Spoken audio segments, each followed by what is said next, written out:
Do you see the color difference between the two? Anyways, the old Coot here, coming back at you with another exciting video. So I wanted to talk today about why I switched to Zen Principles Moringa versus the Nutricost Moringa. And as you can see, the color alone should be the first indicator. The Nutricost I just bought maybe like a month ago, and then this I got in a couple days ago. But as you can see, the Nutricost one is a little more oxidized. Is that the correct term? It just looks more dull, more brownish. It's not as bright and vibrant as the Zen Principle is. So the point of all this is know what you're buying. Obviously, go to a brand, test out their product, try it out, and compare it. It's important to compare it to other products so that you can see what the color looks like and what the smell looks like and what the taste is like. Moringa, let me just give myself a quick sniffer.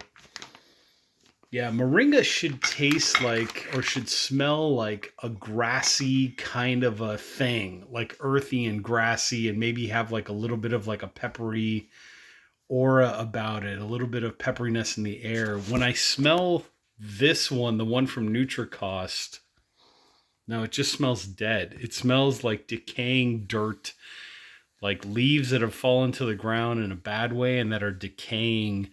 This one is more bright, more vibrant. You kind of get a sense of what I'm trying to get there. So that's what Moringa, this is what Moringa should look like, right? And that's what Moringa should smell like when you smell it. Anyways, I'm making my first smoothie of the day, my morning smoothie. What I've gotten there is a half a lemon with some of the moringa powder. And then I'm going to be putting some water in there. And then I'm also going to be putting in some Ceylon cinnamon. This is a brand that I like. I'm also going to be putting in this micro ingredients Dandelion Root extract and also some matcha green tea. And I truly tried to find the best ones, right, from the best companies. What this does is, this is like an energy pick-me-up. This one here is like a liver detox. There are many uses for all of these, but I'm just specifically focusing on the main reason why I got them and what I'm using them for. So like I said, energy, this one here is for a liver detox, body detox, organ detox. The Ceylon cinnamon is just to bring down the blood sugar levels, right? They're already low because I've been fasting all night. And then the moringa has a multitude of uses. It's supposed to have like more protein than yada yada, more calcium than milk, more potassium than blah, blah, blah. Whatever the case is, there's like 90 plus some odd minerals, nutrients in here, vitamins, whatever it is. Plus it's got a lot of like amino acids in there. I think it's got all the amino acids you could possibly ever ask for, the essential amino acids. So that's why I put that into my morning smoothie. So basically what I'm trying to get here is I'm trying to get a detox and an energy level going that's going to boost my metabolism. Also, the other thing that I put in here, let me pause real quick. And we're back. I had to squeeze it in. So this one is Assam Banaspati. Is that how you pronounce that? Black tea is basically what it is. This comes from, I believe it's India. There's a certain region in India where the native tea plant or tree or bush or whatever it is has survived for centuries, let's say. And basically that's where it grows. And this is supposed to be the most, let's call it, potent of the black teas, meaning you're going to get a stronger flavor, that kind of a vibe. I'm not a person that puts milk in my tea. Just know that. A lot of people buy this tea and they'll put milk in it. I just use it straight up. So what I did was I microwaved some water, just plain water on its own, for about 45 seconds in the microwave, brought the temperature up to about 200 degrees. Then what I did was I put in about, I would say about a quarter of a teaspoon of this tea in there. And it's been steeping for about 3 to 5 minutes, which is perfect.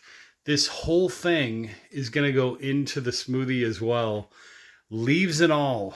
And this is, again, like an energy booster, just to give you morning energy, that kind of a vibe.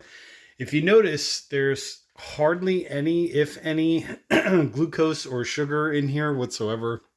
I'm basically trying to get something in my body that's going to basically boost the metabolism, get the body working, give me the energy to go about the day, whether it's working out or just on a non-workout day, just having the energy to do whatever. What I will do is after about, I'd say like maybe an hour or two or a couple hours, somewhere around like 11 a.m. or so. Then I'll make another smoothie, which I'll show you in another video. But anyways, the focus of this video really was to show you the difference and, get to know your products, get to know what you're buying, and remember to compare them. Always try to compare this with that, that with this, whatever.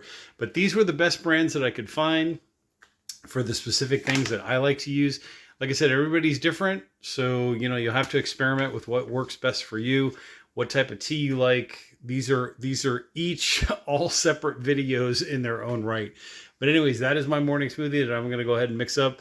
I usually just put water in there, like filtered water with the, water drop water filter, just kind of filter out the impurities. I'm not doing coconut water first thing because, like I said, it's got a lot of glucose and sugar, which I'm trying to just prolong that fast, right? Keep that fast going with things that aren't going to spike my insulin too much first thing in the morning. With that being said, I will put links to all of this down there in the description there down below, also in the comment section. I'm the Old Coot, and I'll catch you all. There it is again. Take your screenshots on the next exciting video.